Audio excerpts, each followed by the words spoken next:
അപ്പോൾ ഇന്നത്തെ വീഡിയോ നമ്മൾ ചെയ്യാൻ പോകുന്നത് 2024 വിൻഡോസ് 7 ഇൻസ്റ്റാൾ ചെയ്തിട്ട് എന്നിട്ട് നമ്മൾ നോർമൽ ടാസ്കും ഗെയിമും എല്ലാം റൺ ചെയ്യാൻ പോവാണ്. അപ്പോൾ നിങ്ങൾക്കറിയായിരിക്കും വിൻഡോസ് 7 ഇപ്പോൾ ഇറങ്ങിയിട്ട് 15 വർഷമായിരിക്കുകയാണ്. അതിൻ്റെ സപ്പോർട്ട് ഇപ്പോൾ 2022 ആയിട്ടുണ്ട്. അപ്പോൾ ഇന്നും ഈ 2024 യൂസ്ഫുൾ ആണോ എന്ന് നമ്മൾ ടെസ്റ്റ് ചെയ്യാൻ പോവാണ്. അപ്പോൾ നമുക്ക് വീഡിയോയിലോട്ട് പോവാം.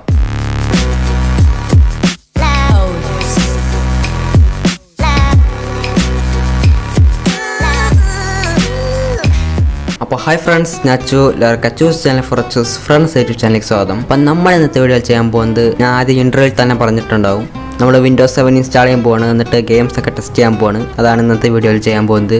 അപ്പോൾ ഇത് വിൻഡോസ് 7 അല്ല, അപ്പോൾ ഇത് ഞാൻ ഒരു ഇമുലേറ്റർ റൺ ചെയ്തതാണ്. നമ്മൾ വിർച്വൽ ബോക്സിൽ അത് ഇൻസ്റ്റാൾ ചെയ്യാൻ പോകുന്നത്. അപ്പോൾ വീഡിയോ ആരും സ്കിപ്പ് ചെയ്ത് കാണുക. അപ്പോൾ നമുക്ക് തുടങ്ങാം. അപ്പോൾ നമുക്ക് ഇൻസ്റ്റാൾ ചെയ്യാൻ തുടങ്ങാം. ആദ്യം തന്നെ നമുക്ക് വിർച്വൽ ബോക്സ് തുറക്കാം. എന്നിട്ട് ന്യൂവിൽ ക്ലിക്ക് ചെയ്തിട്ട് നമ്മൾ പേരൊക്കെ കൊടുക്കുകയാണ്. വിൻഡോസ് 7 64 ബിറ്റ് ആണ്. അപ്പോൾ ഞാൻ ഇവിടെ ഫോൾഡറൊക്കെ സെലക്ട് ചെയ്ത് വെച്ചിട്ടുണ്ട്.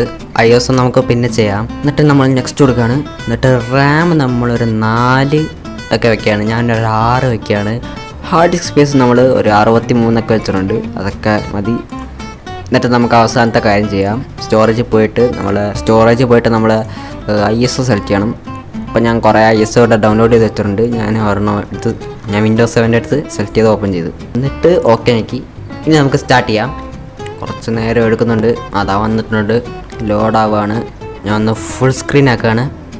യെസ്, നമ്മളെ സെറ്റപ്പ് ഇവിടെ സ്റ്റാർട്ടായിട്ടുണ്ട്.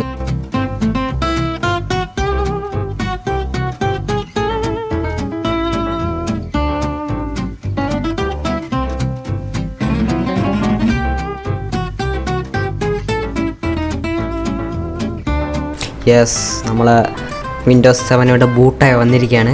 അപ്പോൾ നമുക്ക് ഇത് ഇനി ഫുൾ സ്ക്രീനൊക്കെ പരിപാടികൾ തുടങ്ങാം. കാരണം ഗെയിമൊക്കെ കളിക്കുമ്പോൾ അപ്പോൾ നമുക്ക് ഗസ്റ്റ് എഡിഷൻസ് ഒക്കെ ഇൻസ്റ്റാൾ ചെയ്യാൻ തുടങ്ങാം.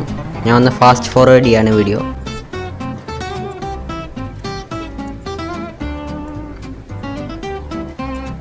അപ്പോൾ ഞാൻ ഗസ്റ്റ് എഡിഷൻ ഇൻസ്റ്റാൾ ചെയ്തിട്ട് ഇപ്പോൾ കുറച്ചൊന്ന് സ്ക്രീൻ വലുതാക്കിയിരിക്കുകയാണ്. ഫുൾ സ്ക്രീനല്ല, കാരണം എന്താണെന്ന് മനസ്സിലാവുന്നില്ല. ഇപ്പോൾ നിങ്ങൾ വിൻഡോസ് 7 ഉപയോഗിച്ചിട്ടുണ്ടെങ്കിൽ കമൻറ്റ് ചെയ്ത് അറിയിക്കുക. ഇന്ന് ഈ 2024 വിൻഡോസ് 7 യൂസബിൾ ആണോ എന്നുള്ളതാണ് നമ്മൾ ടെസ്റ്റ് ചെയ്യാൻ പോകുന്നത്. ഇപ്പോൾ വിൻഡോസ് 7 ഉപയോഗിക്കുകയാണെങ്കിൽ ഓഫീസുകളിലാണ് ഉപയോഗിക്കുന്നത് എന്ന് പറഞ്ഞാൽ ഇൻ്റർനെറ്റ് ബ്രൗസിങ് തുടങ്ങിയ കാര്യങ്ങളൊക്കെ ഇത് ഉപയോഗിക്കാം.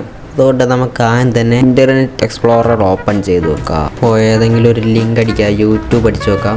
ആദ്യം നമുക്ക് ക്രോം ഇൻസ്റ്റാൾ ചെയ്യണം അതിനകത്ത്. കാരണം ഇൻ്റർനെറ്റ് എക്സ്പ്ലോറർ മൈക്രോസോഫ്റ്റ് എഡ്ജായി മാറിയിരിക്കുകയാണ്. അപ്പോൾ ആദ്യം തന്നെ നമുക്ക് ക്രോം ഇൻസ്റ്റാൾ ചെയ്യാം. കുറേ നേരം എടുക്കുന്നുണ്ട് ലോഡാവാൻ. കുഴപ്പമാണ്. ക്രോം ഒന്ന് സെർച്ച് ചെയ്തിട്ട് ഇത് തുറക്കുമ്പോൾ ഇങ്ങനൊരു സ്ക്രീൻ എടുക്കും. വേണമെങ്കിൽ ഒരു പെൻ ഡ്രൈവ് എടുത്തിട്ട് ക്രോമിൻ്റെ സെറ്റപ്പ് ഇട്ട് അതിനകത്ത് കുത്തിയിട്ട് നിങ്ങൾക്ക് ചെയ്യാവുന്നതാണ്. നമുക്കൊന്നും കൂടെ ഒന്ന് ട്രൈ ചെയ്ത് നോക്കാം. അപ്പോൾ ഗെയിമൊക്കെ എങ്ങനെ ഇൻസ്റ്റാൾ ചെയ്യും? ഇപ്പോൾ ഞാൻ എന്തെങ്കിലും ഒരു വഴി കണ്ടെത്താം. 2000 years later. ഇപ്പോൾ ഞാനൊരു പെൻ ഡ്രൈവ് കുത്തിയിട്ടുണ്ട്. അതിനകത്ത് മൈൻക്രാഫ്റ്റിൻ്റെ ഫയൽ ഞാൻ ഇൻസ്റ്റാൾ ചെയ്തിട്ടുണ്ട്. അത് നമുക്കിനകത്ത് പറ്റുമെന്ന് നോക്കാം. നമുക്ക് ഫയൽ മാനേജർ തുറന്ന് നോക്കാം. ഇതാണ് എൻ്റെ pen drive. T launcher installer നമുക്കൊന്ന് ഇൻസ്റ്റാൾ ചെയ്ത് നോക്കാം. ഇങ്ങനെ വന്നിട്ടുണ്ട്. നമ്മൾ യെസ് കൊടുത്ത് വന്നിട്ടുണ്ട്. സെറ്റപ്പ് ഇപ്പോൾ വന്നിട്ടുണ്ട്. ഇനിയിപ്പോൾ ഇൻസ്റ്റാൾ ആകുമോയെന്ന് അറിഞ്ഞൂടാ. അപ്പം നമ്മൾ ഇൻസ്റ്റാൾ ആയി കഴിഞ്ഞിട്ടുണ്ട്.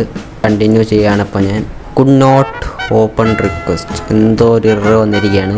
The launcher can't start, you need to install Java. ഇപ്പോൾ ജാവ ഇൻസ്റ്റാൾ ചെയ്യാൻ വേണ്ടിയിട്ട് തുറന്നിട്ടുണ്ട്. ഒരു വഴിയില്ല ഇൻസ്റ്റാൾ ചെയ്യാൻ. അപ്പോൾ നമ്മൾ ലോഞ്ചർ ഇവിടെ കാണുന്നുണ്ട്. നമുക്കൊന്ന് ഡബിൾ ക്ലിക്ക് ചെയ്ത് നോക്കാം. ഇങ്ങനൊരു എറർ വന്നിരിക്കുകയാണ്. അപ്പോൾ വിൻഡോസ് 7 ഇന്ന് ഉപയോഗിക്കാമെന്ന് ചോദിച്ചാൽ ഇതാണ് ആൻസർ.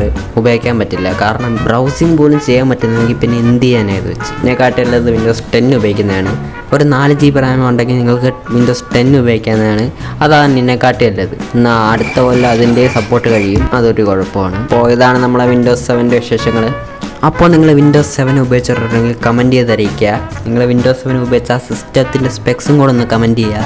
ഒന്ന് അറിയാനാണ്. അപ്പോൾ ഇന്നത്തെ വീഡിയോ നിങ്ങൾക്ക് ഇഷ്ടപ്പെട്ടെങ്കിൽ ലൈക്ക് ചെയ്യുക, ഷെയർ ചെയ്യുക, ചാനൽ സബ്സ്ക്രൈബ് ചെയ്യുക. വീഡിയോനെ കുറിച്ചുള്ള അഭിപ്രായങ്ങൾ കമൻറ്റ് ചെയ്യുക. അപ്പോൾ അടുത്ത വീഡിയോയിൽ വീണ്ടും കാണാം. ഇതുവരേക്കും ഗുഡ് ബൈ.